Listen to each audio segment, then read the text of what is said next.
Hi friends, ఈరోజు మా అమ్మ నేను కలిసి గరికి ముంతని డెకరేట్ చేయబోతున్నాం. గరికి ముంత మీద అప్ అండ్ డౌన్స్ ఉంది. దాన్ని శాండ్ పేపర్తో రబ్ చేసుకొని లెవెల్ చేద్దాం. చూడండి, అప్ అండ్ డౌన్స్ లెవెల్ అయిపోయింది. ఇట్లా శాండ్ పేపర్తో మొత్తం రబ్ చేయటం వల్ల సర్ఫేస్ చాలా స్మూత్గా అయింది. పెయింట్ వేసినా చాలా నీట్గా కనిపిస్తుంది.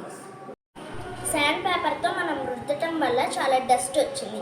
వాటర్లో పెట్టి మనం క్లీన్ చేసుకుందాం.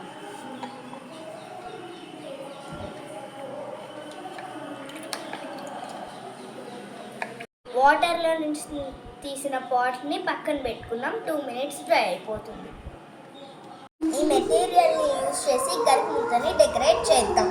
ఫస్ట్ మనం కావాల్సిన కలర్స్ వేసుకుందాం. గరికి ముంతతో కావాల్సిన పార్ట్ వరకు వైట్ వేసేసుకున్నాము. రిమైనింగ్ పార్ట్ రెడ్ వేసుకున్నాము.